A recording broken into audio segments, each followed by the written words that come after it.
Hi, and thank you for tuning into the Nature Conversations podcast. I'm Dr. Adam Forbes. I'm a forest ecologist who specialises in the restoration of New Zealand's forest ecosystems. This podcast isn't about me, however. The purpose of the Nature Conversations podcast is to capture knowledge and insights from remarkable people and to profile important issues for ecology and nature conservation.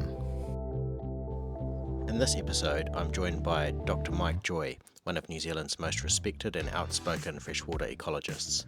A former dairy farm worker turned academic, Mike's journey into environmental science was driven by what he witnessed firsthand, degrading waterways and the ecological cost of intensive agriculture.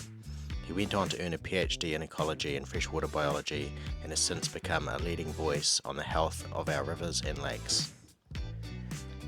In this episode, I speak with Mike about the state of Aotearoa's freshwater systems and what they reveal about the way we live. We discuss the urgent need to change how we manage land, water and resources in the face of climate disruption and how systematic rather than superficial change is the best path forward. It's a conversation about truth, courage and hope for our environmental future. If the government took as much notice of ecologists as they do of economists, we wouldn't have any of the problems that we have now. It's just that it's like this, a religion that has no science and gets taken so seriously without any foundations whatsoever, and this complete lack of understanding that there is no economy if we don't have the economy is a subset, a tiny subset of the ecology of the living planet, and we can't live without it. A simple life can be a much better life. A life without all of this junk can be a better life, and it's a really hard one to get across. It's what I call the crisis of imagination, where because this is all we've ever known is this kind of high-tech world, and we're getting more high-tech every day. We can't imagine a world that isn't like this. And so that's the hardest bit for us to do. And then once you get there, then you can see that where we need to be, which is far, far less consumption, is okay. Well, I'm very, very happy to have Dr. Mike Joy join me for a chat on Nature Conversations podcast. How are you today, Mike? Yeah, I'm great. Thanks, Adam. Good. Looking back over your career, what sparked your passion for freshwater ecology and how has your thinking evolved over the years? Well, if I look back far enough, I can see that growing up in Christchurch as a kid and living in Riccarton, we were a long way from the sea. I mean, relatively at that stage, and so whenever we went for a swim, once a year, the school bus took us to the Selwyn River, to Chamberlain's Ford or Coe's Ford, and the Waimak River wasn't far away, and the Avon River, sort of was in my backyard, and so it was always freshwater, was rivers, and a keen fisherman uncle who used to take me up to Lake Sumner and Lake Pearson to go fishing. So I guess if I look back far enough, that was the initial freshwatery thing. But then at the ancient age of 33, I went to university, having done all manner of jobs, including dairy farming before that.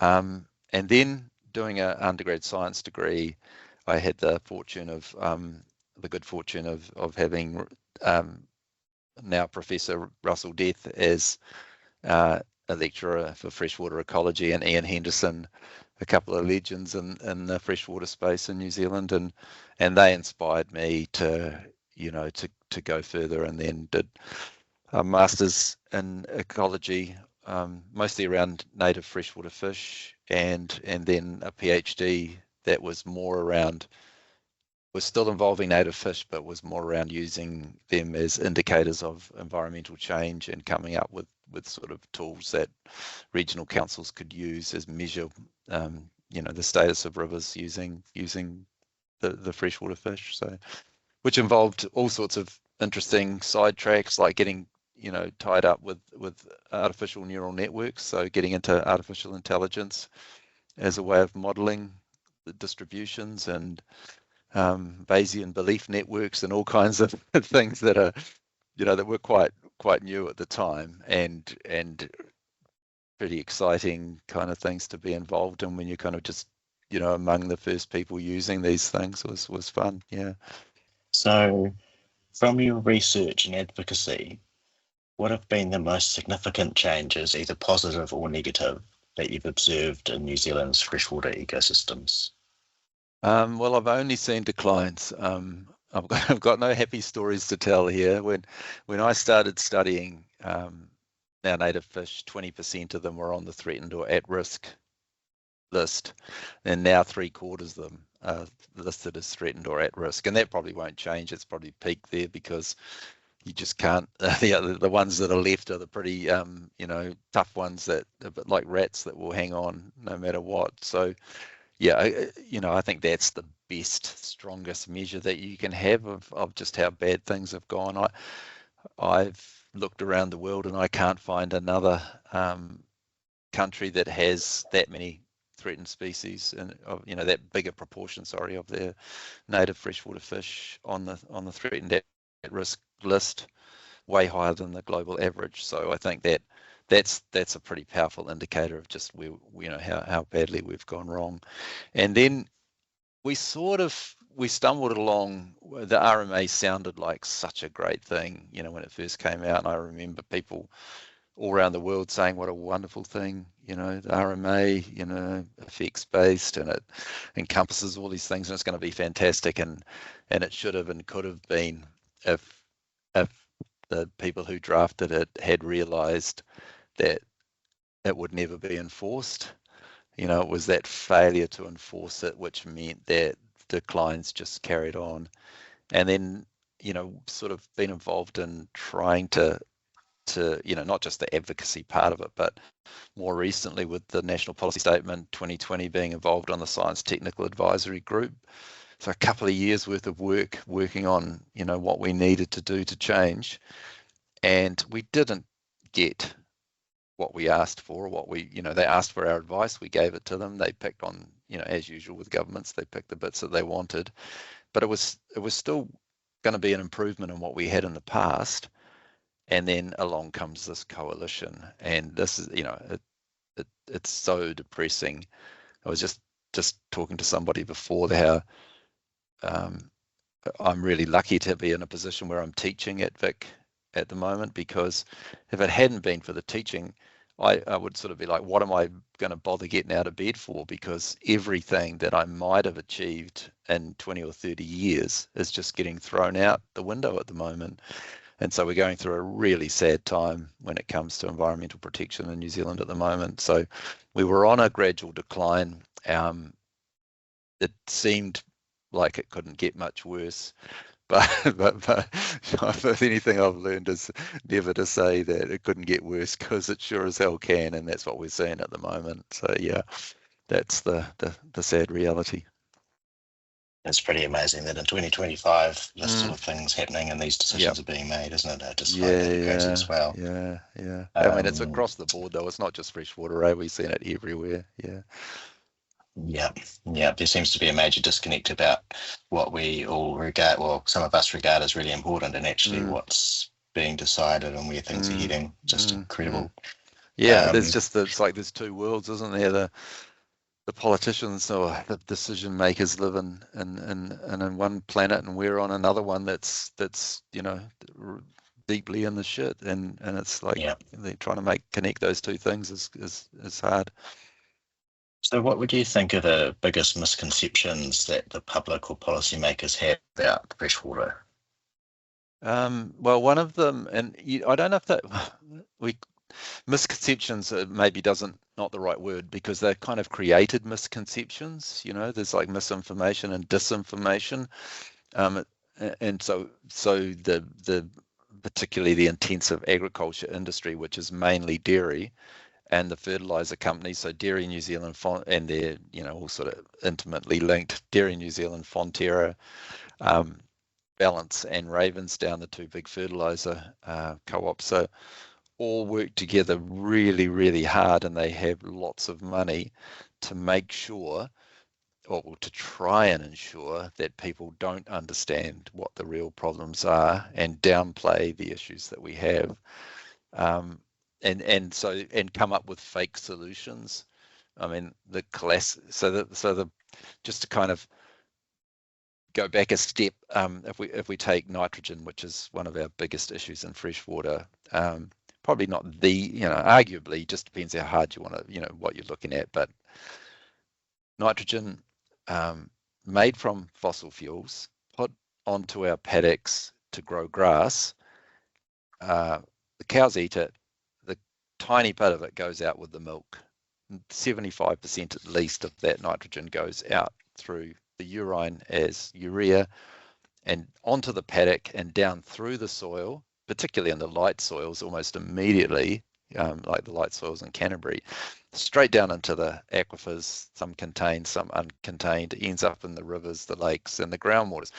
And it's just a simple pathway like that. But instead of growing grass on the paddock, they grow algae. That extra nutrient grows algae in our waterways. So in our rivers, you see the big mats of filamentous algae, and in the lakes and the estuaries, you see the phytoplankton, the big blooms of plankton.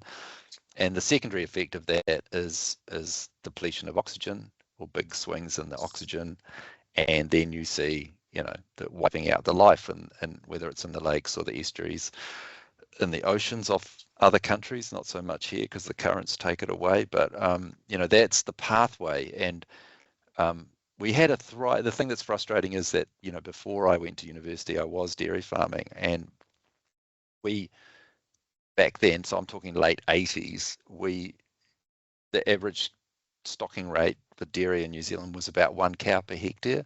That's what we had on our farm, and that was pretty much what it was for New Zealand. It's now closer to 4 cows per hectare, and so it's not a fourfold increase in harm, it's an exponential increase in harm. And we know that greenhouse gas emissions from dairy are our biggest emitters of greenhouse gases, or the ag industry is, the cows are, the ruminants, 55% of our emissions are coming from them. But nearly all of the harm to freshwater at scale comes from that intensification. So it's that kind of, so prior to synthetic fertilizer, we fixed nitrogen naturally using clover. So the paddocks were full of clover. Clover did the job. It was part of the nitrogen cycle. Now globally, we make more nitrogen artificially from fossil fuels than all of the natural systems put together. So we have a massive problem at a worldwide scale of that increase in reactive nitrogen that's in the system and the harm that it does. But here in New Zealand, we've got to the situation now where 800,000 New Zealanders receive nitrogen levels in their drinking water that are above the level known to be associated with colorectal cancer. We've got parts of New Zealand that exceed the maximum allowable value, so that mothers of young children are told to buy bottled water. We're seeing the effects of, not just the lakes and rivers, and it's also our drinking water and human health that's at risk now because of this. So we're seeing it's coming home to roost, the intensification. Yeah, I was wanting to ask you about what sort of policy changes or shifts needed to occur, and so is what you're saying it's largely addressing and rewinding on the intensification issues? Yeah, definitely. Like a major driver. That's the way to do it. So when I look around at all the responses, so what the industry has done, and they've fought so hard for this, are these things called farm plans that I guess and a lot of ecologists in New Zealand have been involved in this kind of space of, that's the industry's response to try and head off regulation as farm plans. And it's been shown over and over again that they don't do anything about this problem, that the intensity is the problem. So we have this 2 really good examples of how to do it where it actually works, because we've got a million examples of where farm plans make no difference, because planting out waterways is not going to, the nitrogen's going down through the urine, not across the land. So everything that's in the farm plans won't achieve anything to that problem. But we do have the example of Lake Taupo and Lake Rotorua, where we've paid farmers to get cattle off the land. And that's where we've seen, well, I don't want to go as far as to say a positive result, but we have seen a massive reduction in the amount of nitrogen going into those systems, and at some stage we may see some real, measurable wins come out of that. It's incredibly expensive, and it illustrates where the problem is. The problem is that we subsidize harmful farming by allowing the impacts, the externalities. So one of the so Lake Taupo example is a really good one, or Lake Rotorua. We're paying the equivalent of $400 per kilogram of nitrogen loss per hectare per year is what we pay those farmers. So millions of dollars to not, actually $130 million in total to not have those cows on the land. If you turn that round and you go to, say, somewhere like Canterbury and say, okay, if we would apply the same logic that we apply to Taupo and Rotorua to the rivers and lakes of Canterbury, it would cost $12 billion to pay those farmers to not have cows on that landscape. But at a smaller scale, maybe easier for people to understand, is some research work, and this is not mine, this is from Ministry for the Environment. ECAN got Ministry for the Environment to do an analysis of what would it cost to limit the amount of nitrogen going into Te Waihora, which is, Lake Ellesmere, Te Waihora. Not to make it better, just to stop it from getting worse. And they did the sums, and 95% of it comes from dairy farming. The cost and loss of revenue to those dairy farms to meet that not make it worse requirement was estimated to be between $250 and $300 million per year. The other option that they looked at was a wetland, and that was going to cost $380 million to do the same job. But I suspect that would just be because all the dairy farms pretty much are on wetlands, so we would just be taking the cows off and letting the wetlands be wetlands again, and you would achieve that. But my point of this analysis, and it seemed to be missed completely from the officials, was, so the response of ECAN was, well, we're not going to do anything because that's too expensive. But to me, surely the point is that if it's going to cost $250 million to stop them per year, to stop them from doing the harm, then effectively we're subsidizing those dairy farmers to the tune of $250 million every year to allow them to keep polluting Te Waihora. And the same, if you work out for the whole of Canterbury, $12 billion it would cost. In other words, we're subsidizing them to the tune of $12 billion every year to allow them to keep on doing that harm. So that's the thing that's, and I'm looking at this consultation on the changes to the RMA at the moment, and all the government seems to be worried about is the cost to farmers of having to achieve some kind of environmental protection. No mention of the cost of not doing it, like how much it actually costs people. The cost only seems to be a one-way cost, and that's the cost of producing, not the cost of the harm that's done to everyone else. And of course, the cost isn't just to the general public. I mean, to give you an idea of the scale of it, just in Selwyn District alone, to treat just the drinking water for Selwyn District to get the nitrogen out of the water to a safe level is equivalent to the 5 years of total rate take for Selwyn District Council. It's incredibly expensive to get nitrogen back out of the water again. Very cheap to get it in there, but very expensive to get it out again. So that's the kind of, the subsidization and of harmful stuff. And so when it comes to policy, it has to be realistically, the millions of dollars that are spent on methane inhibitors or nitrogen inhibitors. To me, it's just like the bath's overflowing, and the response of the industry and the government is to come up with new tea towels, new towels to put on the floor to soak up the water, and it's so much cheaper, and we know this from so many things. It's so much cheaper not to do harm than it is to try and fix up the harm afterwards. So spending a bit of money by turning the tap off would have so many benefits compared to trying to figure out ways to try and manage it. So it's input controls is where we need to be going, reducing intensity, and that's where we'll get some wins. It sounds to me, and I know this is probably reasonably obvious, but there's some natural limits. There's natural limits to what ecosystems can receive, and what the environment can take, and I guess there's no way around it. But those limits are either observed or they're not observed, and then if they're not observed, there's issues beyond that, and that's the detail that you're talking about. Yeah, well, that's the reality. I guess the tricky thing.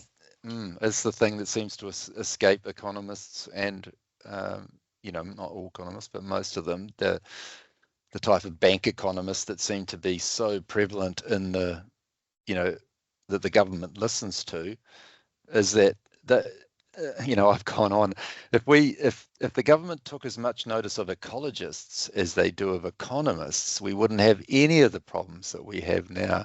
It's just that it's like this, a religion that has no science and gets taken so seriously without any foundations whatsoever, and this complete lack of understanding that there is no economy if we don't have the economy is a subset, a tiny subset of the ecology of the living planet, and we can't live without it. And I just heard a great quote the other day, somebody talking about, you can print money, you can't print topsoil, you can't print, same with biodiversity, you can't print it, you can print money, but you can't print biodiversity. So yeah, that's the bit that's frustrating, that they don't, it seems to be forgotten or not even known about in the first place.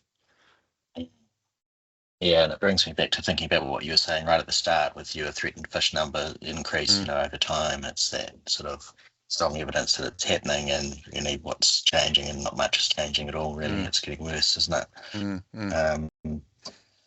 So what other environmental issues? We've talked about freshwater and nutrient contamination.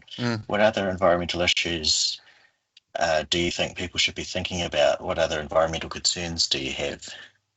What's really getting on my goat at the moment is around renewable energy.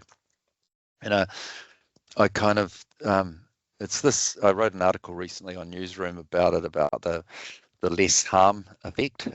This idea that, you do something else and it's less harm, and that suddenly becomes good for the planet. And I quote Hannah Arendt as saying, the people forget that something that's less evil is still evil. And so if we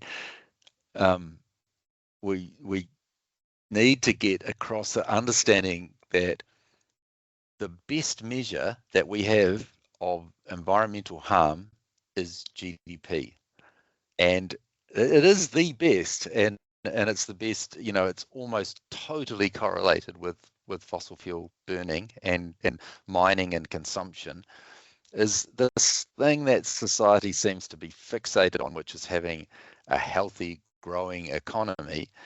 The very thing that is destroying us is the thing that we're aiming for. And so when people think about, we'll just, my analogy is, and I was at a conference, EDS conference recently with some of the people from Rewiring Aotearoa, the real advocates for renewable energy. And I'm not anti-renewable energy per se. I think it's great from a resilience point of view. But if we try to replace the energy consumption we currently have with renewables, then we're gonna finish off the planet. And so the analogy that I use is electrifying the Titanic. So I was saying to these guys, it's like, we're all on the Titanic, and these guys are down in the engine room, and they're going to replace this coal-fired steam engine with an electric motor, and it's good. That's a great thing to do, but all it's going to do is get us to the iceberg a little bit faster, and so that's what I'm trying to get across, that the reason that we've pushed the planet beyond all of these limits, these planetary boundaries, is because of excess energy. It's all the energy we have to live these, heli skiing, cruise ship, kind of lifestyles of the wealthy,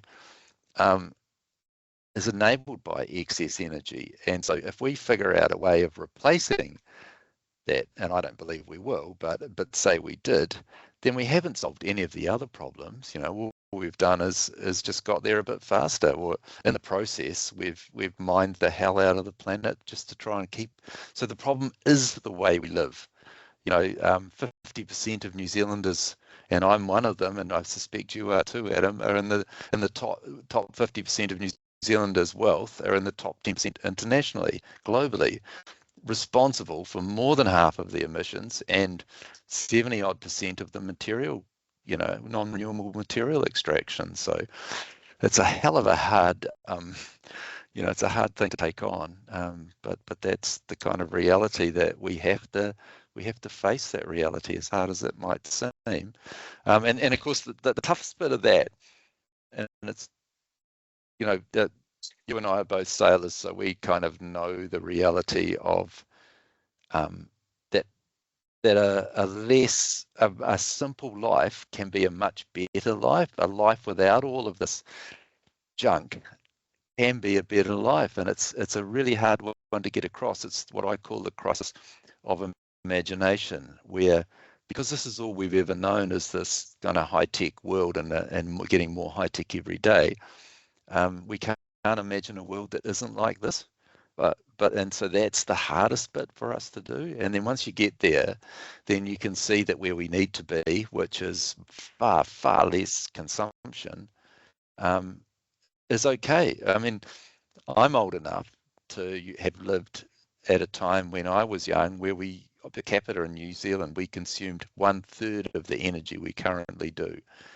And I can assure your listeners that life wasn't hell, with just 1/3 of the energy we consume at the moment. You can, living on a boat, you suddenly realize the limits to, you adapt your life to the amount of energy that's available, rather than what we're doing at the moment is trying to keep supplying the energy to adapt to the life we want to live. Indeed. I think there's a lot to be said for being forced to live within your means and being constrained, and exactly, and having limited space to store things, for instance. And another thing I've noticed, just to sort of support what you're saying, is when you're traveling in some of these Pacific Islands, or have been recently, the people with the least, they have the least, and they're willing to give you the most. They're really generous. Yeah, totally. That's exactly the lesson that I learned as well. Yeah. And happy and not bogged down. No. Yeah. So can I ask you, I guess it's more of a personal question, what keeps you motivated to keep doing this work, even when progress might feel slow, or, I know you receive a lot of strong resistance. Is there any advice you'd give, or things you'd say about that? I think that people think that I get much more flack than I actually get. Well, no, I do get flack, but I get a hell of a lot more positive. I think if I did the sums, if I could go backwards and do the sums, I suspect it would be somewhere between 10 and 20 to 1, and that I'd get 20 positives to every 1 negative, and so in that way it's not hard. And I don't know about motivation. I think that like I mentioned before, the thing that kind of keeps me going is the teaching. I'm so lucky that that I'm at the uni and I can do some teaching, so at least I can get some inspiration from young people and feel like I'm doing something worthwhile. Meanwhile, everything that I might have achieved is getting thrown out by this government. That's the thing that keeps me going at the moment.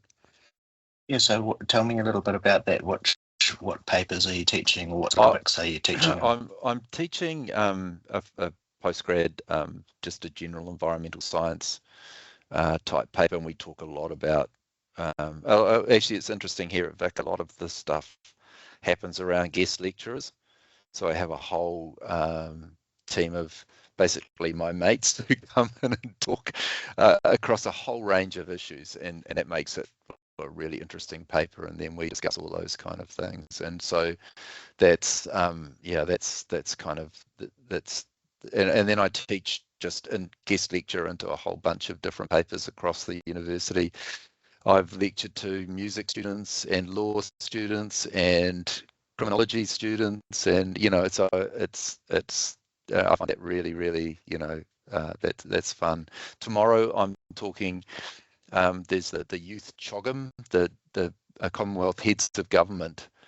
They have a youth version, parliament version of that, where young New Zealanders represent each of those Commonwealth countries, and they have a heads of government meeting. So I'm speaking to them tomorrow. So just that kind of, that's what keeps me going. It's the inspiration from young people.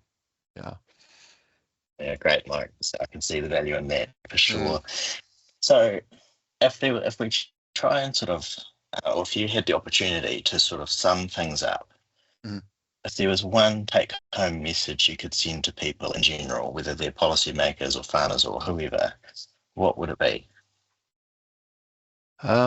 I guess to kind of think about what I was talking about, the crisis of imagination, to try and imagine a world that doesn't look like this, then that to face that reality that we can't keep living like we are. It's not just unsustainable. It's like that we need another word. It's so far from sustainable that so we need to just to do everything we can to imagine a world that or to live in a world that doesn't look anything like our levels of consumption at the moment, and try and avoid or call out that narrative around growth being a good thing, that we have to have economic growth, to understand that economic growth equals ecocide, and that's it's hard to put into a little catchphrase, but yeah, that's it. I can see what you're saying. There's a web of issues that filter down from that, isn't there? Yes. You've touched on a few of those. Yeah. Before we finish up, is there anything else that you'd like to say to the listeners?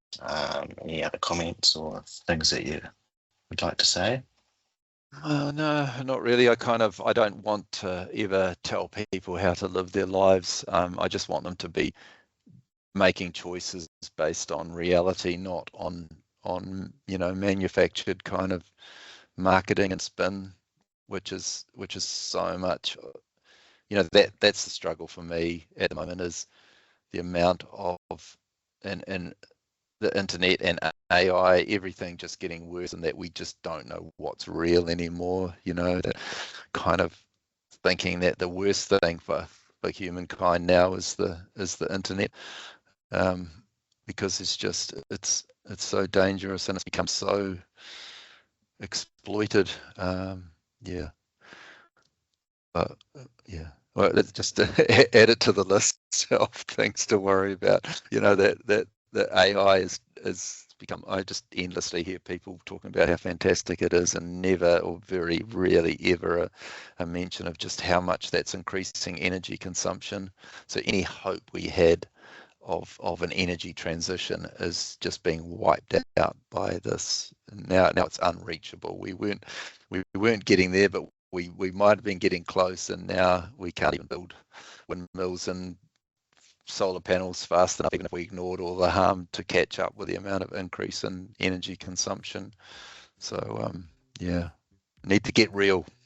Good advice, Mike. Look, thank you. I really appreciate your viewpoints and your honesty, and thank you so much for joining me and sharing that with the listeners today. Great, thanks, Adam. Okay, thanks, Mike. Mike painted a sobering picture of the state of freshwater in Aotearoa, where 3/4 of our native freshwater fish are now threatened or at risk, and even our drinking water poses a risk to human health. The root causes are clear: the relentless intensification of dairy farming and an economic model that rewards pollution while ignoring the true costs of environmental harm. Mike challenges us to flip the script, asking not how we can afford to change, but how can we afford not to. Prevention is not only better than cure, it's far cheaper. His message is grounded in both science and common sense. Reduce intensity, reduce harm. More broadly, Mike questions our obsession with perpetual economic growth, reminding us that gross domestic product is one of the most reliable indicators of environmental degradation. At the heart of it, this is a crisis of sustainability, but also a crisis of imagination. A simpler life, lived within the limits of our energy and resources, can be richer, healthier, and more fulfilling. If we're brave enough to let go of excess, we might just discover a better way forward. I hope you enjoyed this episode of the Nature Conversations podcast. If you enjoyed the podcast, remember to subscribe so you can be notified of future episodes. If you'd like to help support the production of the podcast, you can do so via my Patreon account. The link is in the episode description. Thanks very much for listening, and be sure to check in again soon.